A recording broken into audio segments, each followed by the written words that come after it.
Some of the strongest people in the world say almost nothing. They don't rush to explain themselves, they don't fight to be heard.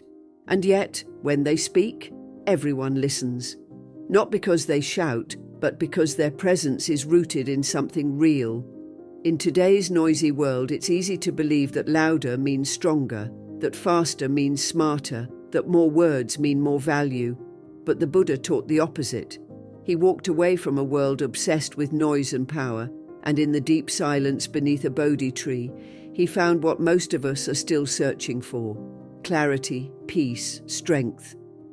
Not the kind of strength that shows off, but the kind that holds steady when everything around you is falling apart. We're constantly being pulled in every direction. Notifications, opinions, expectations, they flood our minds before we've even had a chance to think clearly. And in that flood, we lose something sacred: our focus, our center, our power. But Buddhist wisdom teaches us how to return, not by adding more, but by subtracting, by thinking less, talking less, and focusing more on what truly matters. That's what this video is about. Not a surface-level idea, but a powerful shift in how you live, how you carry yourself, and how you build unshakable strength from within. So if you're feeling overwhelmed, scattered, or simply tired of being caught in the noise, stay with me. Don't skip any part of this. Each moment of this message is crafted to help you come back to yourself. And if this kind of content speaks to something real inside you, if it reminds you of the quiet strength you're capable of, there's a small favor I'll ask. Just hit that subscribe button. It's free. It supports the channel more than you know, and it helps us keep sharing these teachings rooted in Buddha's timeless wisdom. Now, let's begin the journey inward, toward the power that's been waiting within you all along.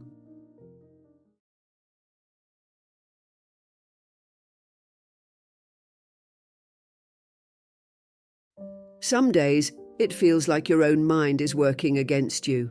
You wake up with a heavy feeling in your chest, and before your feet even touch the floor, thoughts start pouring in, fast, loud, and uninvited. I'm not doing enough. This day is already slipping. What if I fail again? You haven't even had a sip of water, but already your inner world is in turmoil. And what's worse, you start believing these thoughts. Not questioning them, not examining them, just accepting them as fact. But the Buddha taught us something powerful. The mind is like a mirror. It reflects whatever we place in front of it. But it is not those reflections. It is simply a space, clear, vast, and still until we fill it with noise. The first truth we need to face is this: not every thought you have is true. Not every story your mind tells deserves your belief. This might seem obvious, but most people live their entire lives chained to their thoughts, reacting to every idea as if it were reality. The Buddha called this delusion or moha, mistaking the unreal for the real. It's the illusion that just because a thought arises, it must mean something about you. But what if it doesn't? What if the thought, "I'm failing," is no more meaningful than a cloud drifting across the sky? A thought can feel powerful. It can grip you, freeze you, spin you in circles. But Buddhist practice teaches us a better way. Instead of reacting, we observe. Just like you wouldn't chase every cloud in the sky, you don't have to chase every thought in your mind. You can notice it, label it, and let it pass. You can say to yourself, "This is just a thought. It's not who I am." That small shift creates space, and in that space, your strength returns. You are no longer lost in the storm. You're standing still, watching it move. There's a practice in Buddhist meditation called vipassana, clear seeing. It's about training your mind to watch thoughts without clinging to them, not pushing them away, not judging them, just seeing clearly. And in that clarity, you begin to understand your thoughts are habits. Some are echoes from the past. Some are fears about the future. Some are voices you've inherited from others. But none of them are the core of who you are. The Buddha said, just as a snake sheds its skin, we must shed our past over and over again. That includes shedding the false beliefs our mind clings to. Think of your thoughts like trains passing through a station. Each one invites you to jump aboard, regret, anger, fear, self-doubt, but you don't have to ride every train. You can stand still on the platform, you can breathe, you can choose. That choice is where your freedom lives. That choice is what transforms suffering into awareness.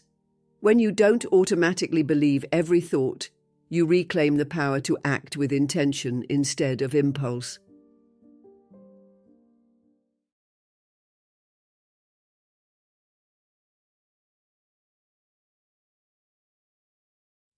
There's something powerful about someone who doesn't rush to fill the silence, who doesn't jump in just to be heard. In a world where everyone's trying to say something, the one who knows when not to speak carries a kind of presence you can feel without a single word. Buddha taught that wise speech isn't just about saying the right thing, it's also about knowing when silence is the better path. He understood that restraint isn't weakness, it's wisdom, because not every moment needs a response, not every thought needs to be voiced. And the more you talk without awareness, the more you dilute the depth of your own presence. Most people speak from impulse. We feel uncomfortable in the gap, so we fill it. We feel misunderstood, so we over-explain. We feel challenged, so we defend. But if you slow down, really slow down, and ask yourself why you're talking, sometimes the truth is that the words are coming from fear, from ego, from that little inner voice that says, you have to prove yourself. But Buddha didn't chase approval. He didn't try to win every debate. In fact, some of his most powerful teachings came when he simply stayed silent in the face of insult, judgment, or confusion. Why? Because he knew his energy wasn't meant for proving. It was meant for peace, for presence. I knew a man once who barely spoke in meetings. He listened more than he talked. While others scrambled to fill the air with ideas or commentary, he just sat there, calm, thoughtful, still. But when he finally said something, everyone stopped, not because he was loud, but because his words had weight. He'd taken the time to choose them, to make sure they mattered. That kind of presence doesn't come from a script. It comes from discipline, from learning to be okay with silence, from letting go of the need to impress, to control, to win. In Buddhist practice, this is closely tied to the concept of right speech, one part of the Noble Eightfold Path.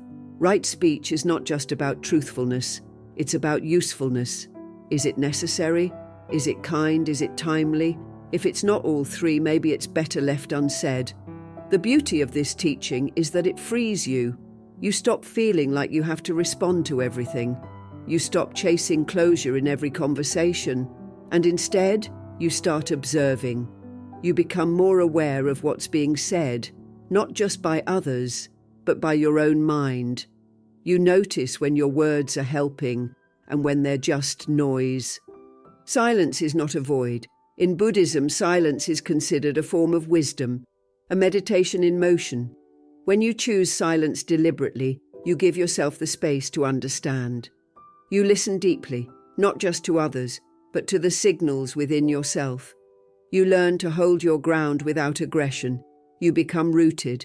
This is what true strength looks like, not reacting, but responding, not exploding, but observing, not interrupting, but understanding.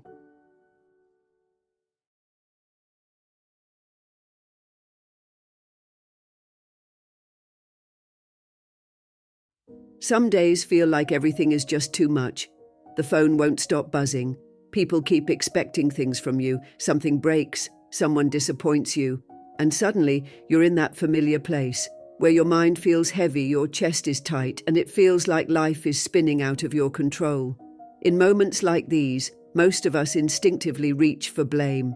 We look outside ourselves and ask, why is this happening? Or who messed this up?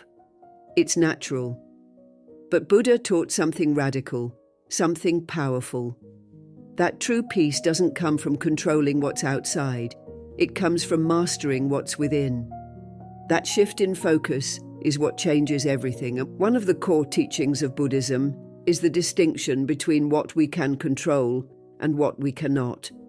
Buddha didn't waste his energy on trying to fix the weather, the opinions of others, or the outcome of every event. Instead, he directed his awareness inward. He observed his thoughts. He cultivated his actions. He took full responsibility for his inner world. And in doing so, he found liberation. That same power is available to you right now, not when life gets easier, but when you stop trying to force what you cannot change and start tending to what you can. A lot of suffering happens, not because of what's happening, but because we resist what's happening. Think about it. How much time have you lost replaying a situation in your mind, trying to rewrite it in your head, or wishing someone acted differently, or beating yourself up for not seeing something sooner? All of that is energy spent in a place you can't touch. The past, other people's minds, things already done. Buddha would call this clinging to a version of life that no longer exists, or maybe never did. And every moment we cling, we create suffering. But when we let go and say, okay, this is where I am, now what can I do with this? Something shifts. We come back to our power. I remember reading a story about a monk whose temple was destroyed in a flood. Years of devotion, gone overnight. But instead of collapsing into despair, the monk bowed before the wreckage. He placed his hands together and said, "This too is part of the path." And then he began again, not because he wasn't hurting, but because he understood. His power wasn't in controlling nature. His power was in how he chose to respond. That kind of strength, the strength to keep your heart open in the middle of loss, isn't found through luck. It's built through awareness, acceptance, and practice. Buddha taught that we are not helpless. We are not doomed to be pushed around by circumstances, but the way out isn't through fighting the external, it's through mastering the internal. Your mind, your reactions, your attitude. That's where the work is, that's where freedom begins. You might not be able to change the situation, but you can change how you meet it. You can choose to breathe instead of panic, to speak with kindness instead of anger, to pause instead of react. Each of those choices brings you closer to clarity, to presence, to peace.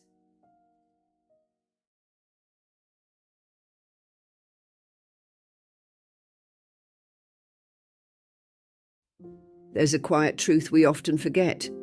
What you feed grows. And your attention? It's the water. Every time you revisit an old argument in your head, every time you replay a mistake from years ago, every time you let someone's words echo through your mind on a loop, you're not just remembering, you're reinforcing. You're taking the energy that could be used to build your future and pouring it into a past that can no longer be changed. The Buddha taught that the mind is like a garden. Whatever seeds you plant and water, that's what will take root. Whether it's peace or pain, clarity or confusion, you decide what grows by where you place your focus. In Buddhism, there's a word for this, vitakka vikara, the initial and sustained application of thought. It's not just that you think, it's that you return again and again to the same thoughts, and those thoughts become the architecture of your inner world. So ask yourself, is the structure you're building one you actually want to live in? Because even if you're sitting still on the outside, if your mind is constantly revisiting hurt, regret, and fear, you're not grounded, you're stuck. And you deserve more than that. You deserve a mind that becomes a refuge, not a battleground. There's a teaching from the Buddha that says, whatever one frequently thinks and ponders upon, that will become the inclination of their mind. In other words, your focus becomes your habit, and your habit becomes your character. So if your thoughts are constantly looping on what went wrong, who hurt you, or why you aren't where you want to be, you're not just remembering, you're training your mind to return to suffering. But here's the good news. The reverse is also true. If you train your mind to focus on what builds you up, on presence, on wisdom, on acts of compassion, then your inner world becomes a space of strength. It's not denial, it's direction. The trick is not to force yourself into some false positivity. Buddhism doesn't ask you to pretend everything is fine when it isn't. It teaches you to see clearly. to be mindful of your experience without clinging to it. That means when painful thoughts arise, you don't push them away or drown in them. You simply observe. You recognize that they're not you, they're just visitors. Thoughts that come and go. And in that space between awareness and reaction, you gain the power to choose. Will you feed the thought or let it pass? Someone once wrote to me saying they kept getting pulled back into a memory that hurt. Over and over, their mind would drag them into the same emotional storm, and even though the event had ended years ago, the pain felt just as sharp. My response was simple, that memory doesn't own you. But if you keep giving it your focus, it will. So instead of asking, why can't I let this go? Ask, what would I be doing with this energy if I did? That question changes everything. It pulls you forward. It puts your attention back in your hands.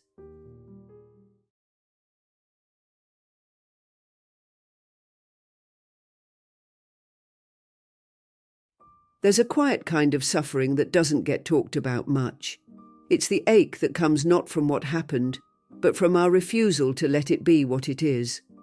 A plan goes wrong, a relationship ends, an opportunity disappears, and instead of accepting, we cling. We replay, we resist, we try to make it different in our minds. But the truth is, what has already happened. The past doesn't need our permission to be real, and the longer we argue with reality, the more we suffer. The Buddha said, pain is certain, but suffering is optional. It's a reminder that the things we go through are not what break us, it's the way we hold on to them. In the Dhammapada, the Buddha teaches that the mind is everything. What you think, you become. And when we fill the mind with resistance to what was, what is, what didn't turn out how we wanted, we become tangled in that energy. It becomes the lens through which we see our entire life. And it's exhausting. We tell ourselves, it wasn't supposed to be like this. And maybe it wasn't. But it is like this now. Acceptance is not weakness, it's not giving up. It's actually one of the strongest things you can do. Because it means you're no longer wasting your energy trying to change something that no longer exists. I once read a story about a monk who was walking with a student through the forest. They came upon a stream where a woman was struggling to cross. The monk carried her across without hesitation. Later, the student asked, "Master, we are not supposed to touch women. Why did you carry her?" And the monk replied, "I set her down at the stream." "Why are you still carrying her?" That story struck me deeply. How often do we carry things long after they've passed? Not just people, but mistakes, disappointments, regrets. The event is over, but inside us, it lives on, heavier by the day.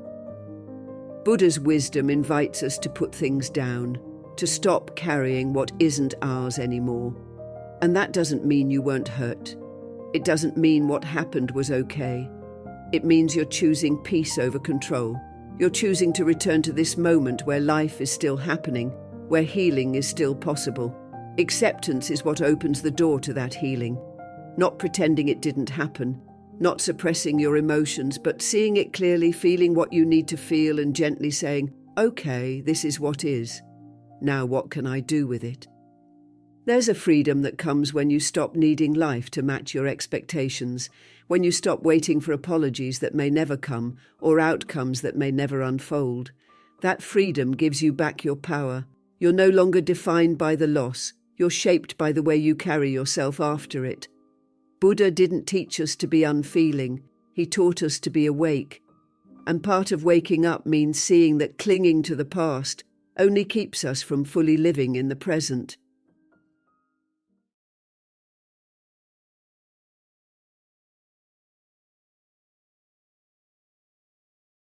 There's a kind of weight we carry every day that no one else can see, not in our hands, but in our minds. It's the background noise we've gotten used to, the inner dialogue that never stops, the looping thoughts, the mental to-do lists, the judgments, comparisons, and old stories we keep replaying like a broken record. From the moment we wake up, our minds are flooded with stimulation, from our phones, our inboxes, social media, people's opinions. And slowly, without even realizing it, we lose ourselves. not in a dramatic way, in a quiet, exhausting way. The Buddha spoke clearly about this suffering, not just the suffering that comes from the world outside, but the suffering that comes from our own minds being too loud, too cluttered, too restless. Silence in the teachings of the Buddha isn't about emptiness, it's about depth. It's not about tuning out, it's about tuning in. When Siddhartha left behind the palace life, he wasn't running from the world, he was returning to himself. In silence, he found the truth that distraction had covered up. That's what most of us are missing. Not answers, but space. We're trying to fix, change, achieve, and solve, without ever stopping long enough to listen to what our inner life is actually saying. Without silence, we just keep reacting. Without reflection, we keep repeating. One of the most important things silence gives us is perspective. In noise, everything feels urgent. But in silence, you start to notice what's real and what's just mental clutter. You realize that not every emotion deserves a reaction. Not every thought needs to be followed. Buddha called this right mindfulness, the ability to observe without attachment. When your mind is constantly filled with noise, you can't observe anything clearly. But the moment you sit still, breathe and listen, your inner landscape begins to clear. You stop fighting your thoughts and start understanding them. You realize some of them were never even yours to begin with. They were just noise you absorbed. Many people fear silence because they think it will expose something uncomfortable. And it might. But what it really does is give you a chance to face what you've been avoiding. The Buddha taught that peace doesn't come from escaping discomfort, but from embracing it with awareness. That's the kind of clarity silence offers. When you stop running, when you stop filling every gap with more content, more talk, more distractions, you finally hear the part of you that's been whispering all along, the part that knows what matters, the part that remembers your values, your purpose, your truth. There's a story of a monk who asked the Buddha how to find clarity. The Buddha didn't speak. He simply pointed to a bowl of water and stirred it. The monk watched as the water became cloudy and unsettled. Then the Buddha set the bowl down and waited. Slowly the sediment settled and the water became clear again. That's the mind. When you're always in motion, always reacting, always speaking, always consuming, everything gets stirred up. But if you allow stillness, if you embrace silence, the truth rises to the surface on its own. That's why the Buddha meditated in silence for days under the Bodhi tree, not to escape life, but to see it clearly. You don't need a cave in the mountains or hours of free time to access this silence. You just need small, sacred pauses. 5 minutes in the morning, a quiet walk without your phone, sitting with your breath at the end of the day. These tiny moments of silence are like windows you open in a crowded room. They let in fresh air, new light, and over time, they begin to change you. Not in a dramatic way, but in the way a river smooths a stone, slowly, patiently, consistently.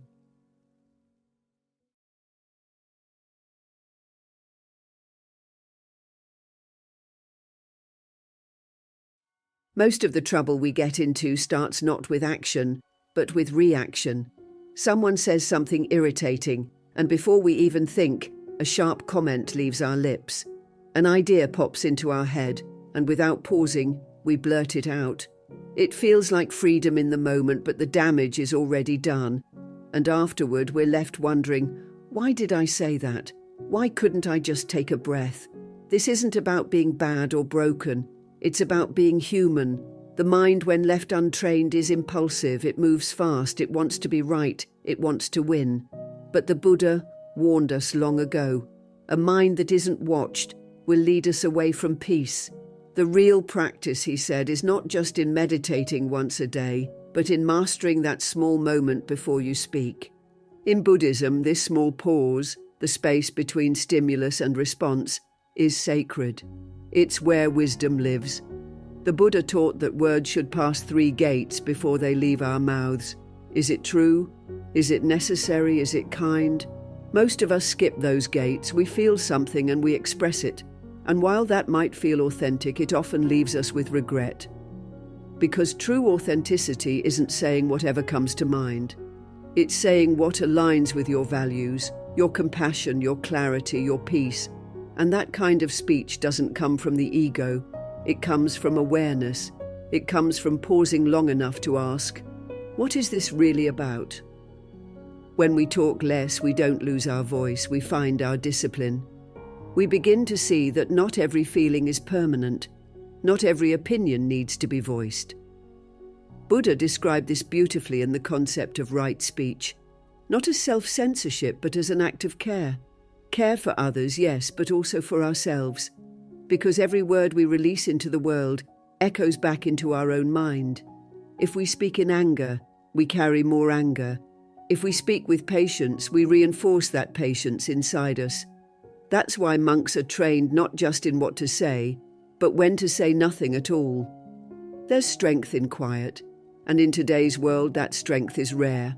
Everyone's posting, performing, explaining. Everyone wants to be heard, but sometimes the most powerful thing you can do is say nothing. Not because you're afraid, but because you've already made peace inside. Silence can be a kind of resistance, not the resistance of shutting down, but the resistance to being pulled into chaos. When someone throws their emotion at you, you don't have to throw it back. You can hold still, you can breathe, you can choose your response instead of surrendering it. Think about the last time you said something you regretted. Trace it back. Was it really the situation? Or was it the speed at which you reacted? Now imagine if you had paused, even for 2 seconds. That small gap could have changed everything. That's not a weakness, that's mastery. That's the essence of viriya, or spiritual effort in the Eightfold Path. It's the effort to stop yourself, not from speaking your truth, but from speaking your ego. The Buddha knew how dangerous the tongue can be, that once words leave your lips, they can't be taken back, and that a person who speaks from awareness, not impulse, becomes unshakable. This is the real reason silence is powerful. It gives your thoughts room to grow up before they go out into the world. It gives your wisdom time to catch up with your emotions, and over time, it shifts how people see you. Not as someone who's distant, but someone who's deliberate. You become the kind of person whose words carry weight, not because you say a lot, but because when you do speak, people know it matters. That's the quiet kind of power the Buddha taught us to cultivate. It doesn't come from noise. It comes from restraint, from stillness, from the courage to wait. When you no longer speak just to fill the silence, but to share only what aligns with your truth, that's when you begin to live with real clarity. True strength is not proven in what you say loudly, but in what you can hold quietly. Thank you for walking this path with me, for showing up, for choosing depth in a world addicted to noise. If this message stirred something within you, there's another video waiting for you on the screen right now, one that will take you even deeper into your journey. I hope you'll stay with us, and as always, thank you for being a part of Buddhist Journey.